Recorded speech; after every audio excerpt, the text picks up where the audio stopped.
Welcome to the SwimSwam podcast. I'm your host, Coleman Hodges. Joining us today, he blew up in the 15-16 age group just this past fall. He is now the number one time in the 200 fly and the 100 fly for the class of 2023. He broke Luca Orlando's 15-16 NAG in the 100 fly at 45.59. He dropped a 142.39, both these times at Junior Nationals in Austin just this past winter. Today, we have the pleasure of sitting down with Ilya Kharun. Ilya, how's it going, man? Hello, it's nice. Thank you for having me.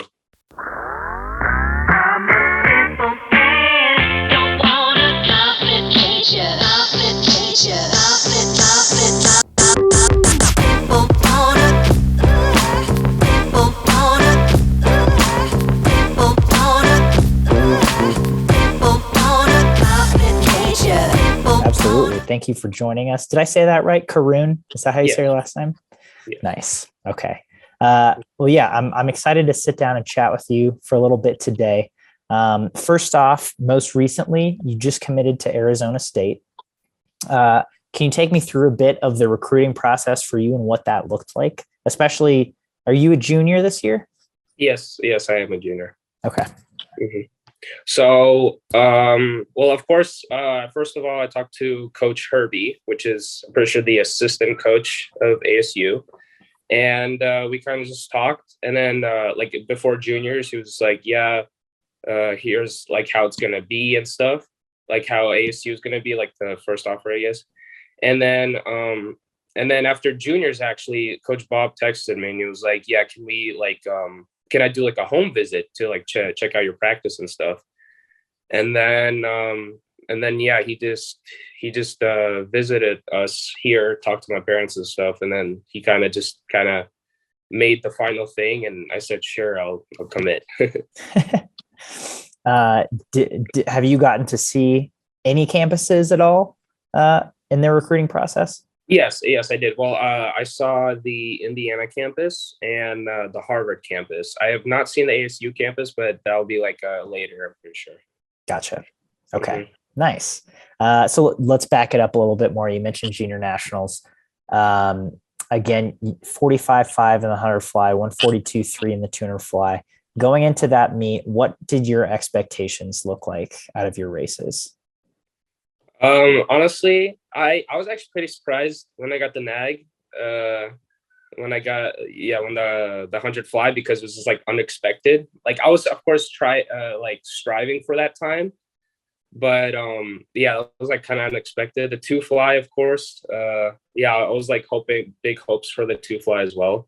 But I was just trying my best the whole meet, to be honest. Mm-hmm. So did you have pretty lofty goals in the flies? You know, maybe not that NAG, but did you think you could be around those times in Austin? Yeah, definitely. With the way like our trainings are going, I'm pretty sure. Yeah, I was like, I was striving for those times. Yeah. Okay. So we wrote an article. You've dropped 14 and a half seconds in the 200 fly this year. You're now and you're only number 4 in the 15-16 age group, which is kind of insane. But you started out training with the Sandpipers as a child. You went to another team. Spring of 2019, you came back to Sandpipers. Take me through that reemergence with you and the Sandpipers. When you came back in the spring of 2019, I'm guessing you were 13, 14, somewhere in there. So I was like 13, like beginning to be 14 actually at the time. Yeah. Mm-hmm. So first there was like we left Sandpipers like for like, I don't know, like some reasons I actually don't remember, but yeah, so I had like I trained a little bit with the other team, and then it wasn't fully like working, I guess I should say, I don't know, but then we came back, and of course I actually talked to one of my previous coaches, Coach Chris, and he kind of talked us in getting back into Sandpipers. And of course I started with Coach Dwight, and then slowly kind of went up the ranks, like 2 years with Dwight. And then I joined the national group, of course, with Coach Michael. And then I spent like, I think half a year with him or a year with him. And then, of course, I'm now with Coach Ron training. What? So if Michael is the national group, what is Coach Ron? Well, he's also a national group. I mean, they're both nationals.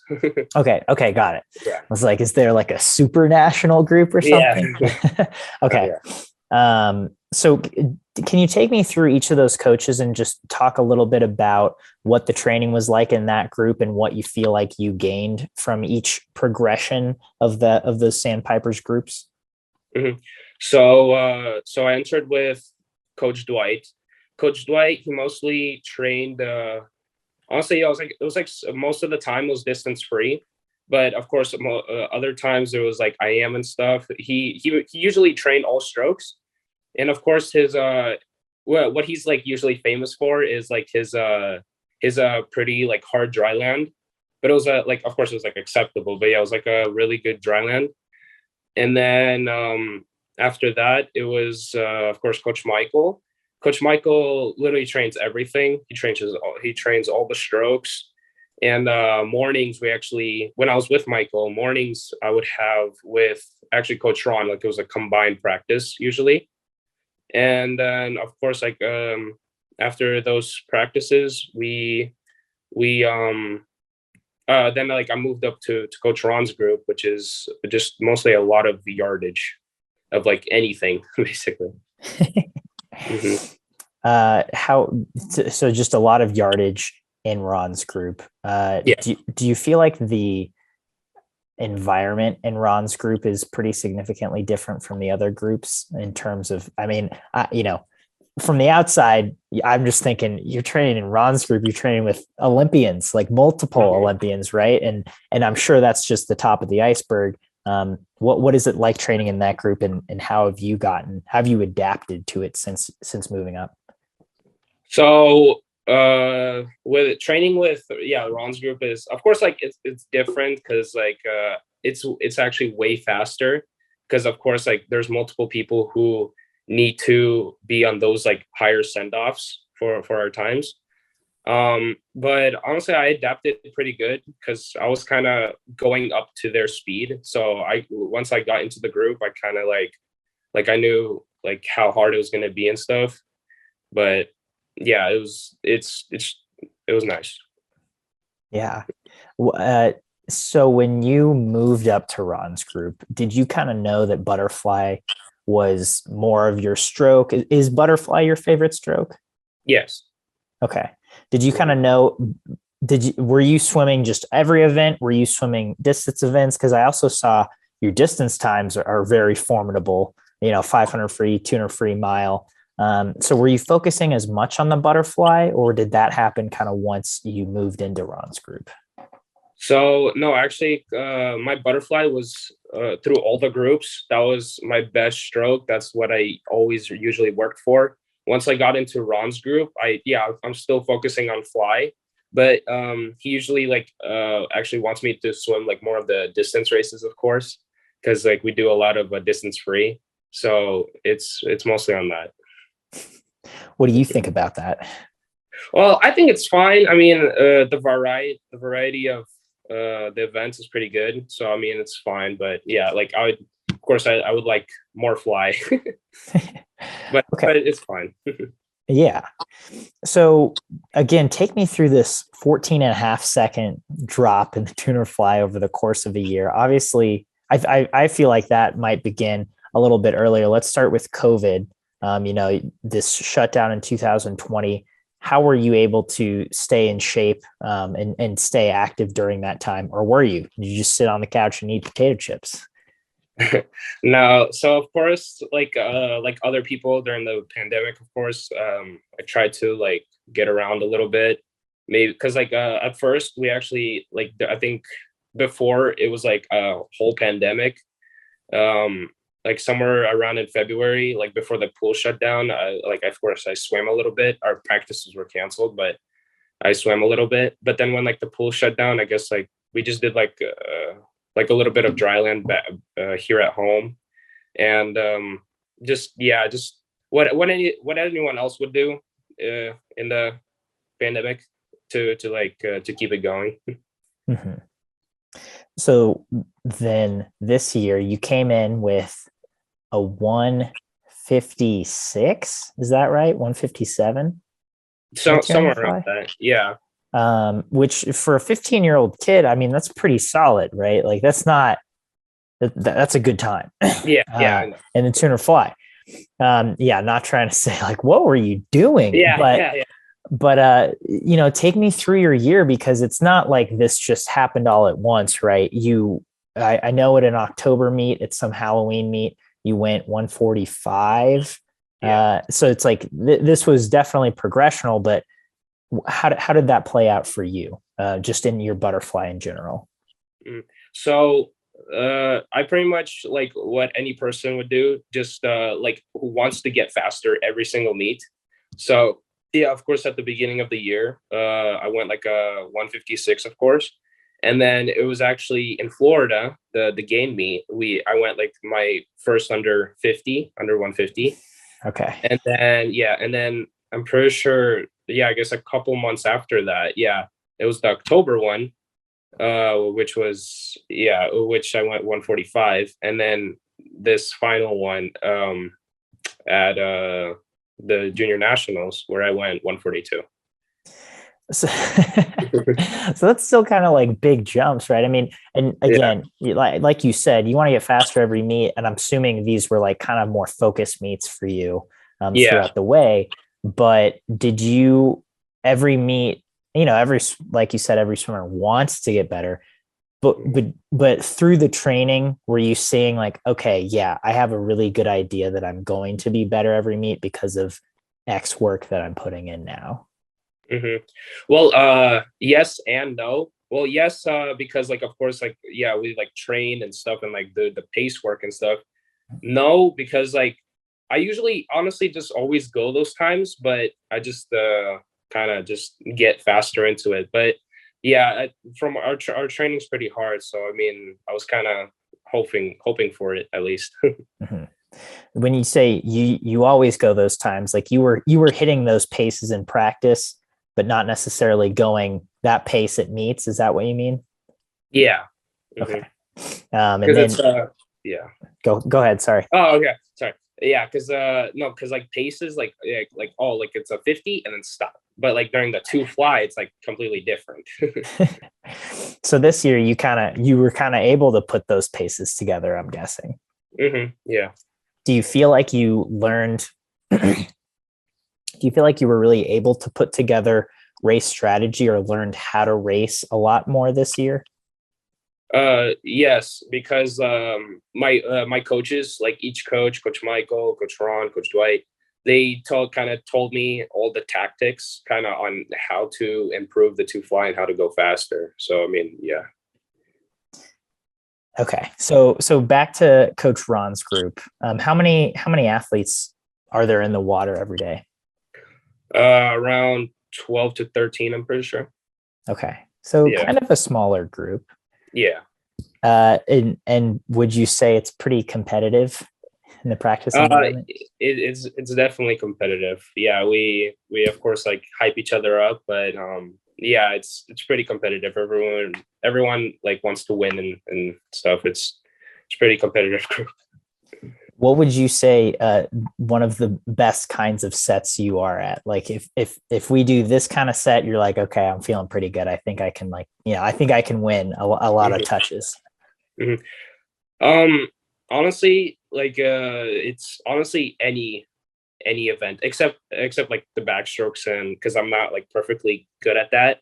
But I would say maybe the IM sets, like we do like a lot of like 200 and 400 IM sets. So I would say that, and like of course the fly sets. Mm-hmm. Mm-hmm.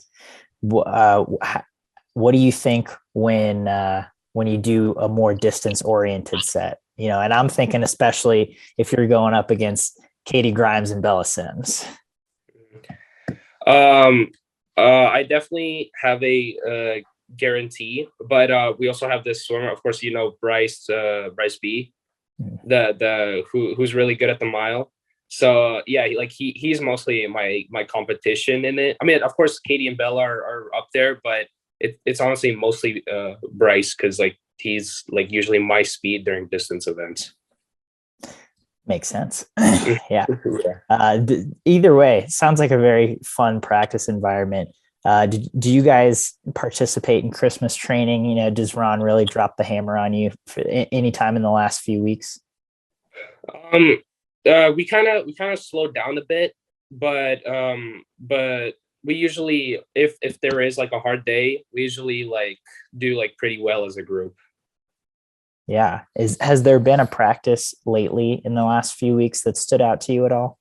Like literally 2 days ago, I guess, on Wednesday, or 3 days ago, we did 60 100s freestyle just out of nowhere. Okay, so let's dive into that one a little bit. Short course, long course? Yeah, it was short course. Yeah. Short course. What were they on? So it was your choice, but like your choice of send off. Mm-hmm. So me and Bryce, we went on 102. Yeah. 60 100s on 102. Yeah. And so I guess the goal is just to make all of them, right? Yeah. That was mainly the goal. So take me through it. What were you holding, and were there points where you did really good, or were there points where you got kind of low? What was the set like for you? So, well, at the beginning, of course, my kind of my lats started to hurt a bit, but honestly, it was just mostly me and Bryce were just trying to neck and neck the whole time. And we were mostly holding like minute and 101s the whole time, just kind of barely making it. We weren't trying to go like 55 the whole time. Yeah. Did you pop a fast one on the last one on number 60? I wish, but no, I was just like, it's not worth it. Yeah, I would think after that many, you just kind of be like, let's just finish this up and call it a day. Yeah. So 60 100s on 102. I've never heard that one before, but it sounds kind of fun. So normally, are you someone who really emphasizes underwaters? I usually want to train on my underwaters more, because they're one of my techniques when I swim. But yeah. On freestyle, we'll start with that. How many underwaters do you if you're doing pace work for a 200 freestyle, what's your kick count? That's usually actually a little, like maybe 2. I usually don't usually do underwaters on freestyle, because it's mostly just all sprint. It's mostly on fly that I usually do like underwaters. Okay, so yeah, tell me about fly. What's your kick count for the 200? I would say, I don't know, like maybe around like 4 or 3, something like that. Just like whatever like is good for me during my race. Okay, nice. And then in practice, are you someone who is a kicker? Are you a puller? Do you have a specialty? I'm mostly a kicker. Pulling the Paige Kawada is pretty good at that. Yeah. Okay. Do you know your best times for kick? Your 50 or your 100? I think the fastest 50 free I kicked it was actually in Michael's group we did that, and I went I think 27 50 free short course. Okay. Kick, yeah. Mm-hmm. That's legit. Yeah. Not too many 50 fast kicks in Ron's group. Yeah, no, we don't really kick that much. Gotcha. Mm-hmm. So let's take it back a little more. Obviously, you've had this, breakout year where you've really come onto our radars. But before, as we mentioned, you're at Sandpipers now. You're at another club. You were at Sandpipers as a child. When did you get into swimming? Around 5 years old, I think. I think like 4 is when we entered like this like stroke school or something. But 5 is when I think got into Sandpipers. Okay. That's so it's a lifelong thing for you. Yeah. Did you immediately kind of take on to swimming? Were you into it from day one? Were you playing other sports as a child as well? I think, yeah, it was from day one, of course. I think at age like maybe 9 to 10 or something like that, I actually like literally did like I think one season of just like soccer, but it was like just because like just to try it out. But it was mostly swimming the whole time. Okay. Do your parents swim, or do you have other siblings that swim? So no, I'm actually the only swimmer in the family. My family they do acrobatics. Okay. Yeah. Gotcha. So yeah, how did you become the black sheep in the pool? Um, Kind of just training every day, of course. That's the only way, I guess. Was there a reason that your parents put you in swimming, but you didn't go into acrobatics? So I think I do remember when I was like little, we did go to like this like for like gymnastics or something. But I don't know. I was like already pretty athletic for my age, so we kind of I think yeah we just tried that, and then my mom put me in swimming, and then she thought that was the right choice because I was like pretty good at stuff. Okay, nice. Do you have siblings?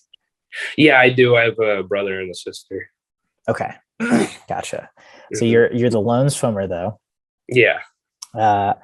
So, after having the year that you've had, not only changing groups, you've gone, massive best times. Have you talked to Ron, your other coaches, maybe even your other teammates about kind of how you restructure your goals or restructure what you're doing in practice, or what the road ahead looks like for you? No, not really. But sometimes, like when I was in Michael's group, we actually would do like these kind of goal meetings and stuff to see like where I am or what I want to do.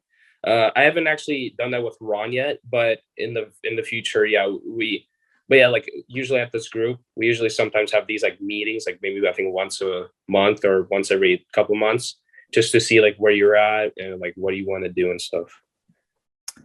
Did you feel a major change or a shift after that junior national performance where you broke that NAG and went 142? I mean, did you feel like a different swimmer, or were you just like, yeah, this is good, this is where I'm supposed to be? Yeah, the second one definitely. Just yeah, like I of course like there wasn't no like, oh, I just beat the world record and stuff. No, like yeah, just like just go straight into like move on into the next thing kind of thing. Nice. So what do the next few months look like for you, and just in terms of competitions and training? So of course, yeah, we're going to be training every day, but we actually have a competition next week in La Mirada because Knoxville was canceled, sadly. But yeah, and then I think we have a competition. Oh yeah, I think we have like open water in April, I'm pretty sure again. And I think we're gonna have like a training trip, maybe, possibly. I'm pretty sure. But yeah, that's I think pretty much it. That's all I know of. Yeah. I forgot that the Sandpipers were such a big open water team. What do you think of open water? I think it's great. Of course, like I actually don't really want to do it a lot, but I mean, I don't really have a choice a bit. But I have like really no opinion. I mean, open water. If he wants me to do it, I'll do it. It's really not a big deal. Every time I'm in open water, I get freaked out because I can't see the bottom. And I think something's going to like come bite me or something. Are you comfortable in open water? I actually used to have kind of that fear, at least at our Lake Mead is like, you can't see at all. So I'm kind of like a little bit terrified, but I know that there's like someone around me. So I'm kind of not like, I got comfortable with it. Okay. You've just done it so much at this point that you're used to it. Well, cool. Well, Ilya, I really appreciate you taking the time to sit down and chat with us. Any parting thoughts before we sign off today? Not really, to be honest. I mean, thank you for having me, of course. Yeah, absolutely. Thank you for coming on. We really appreciate it. Thank you so much.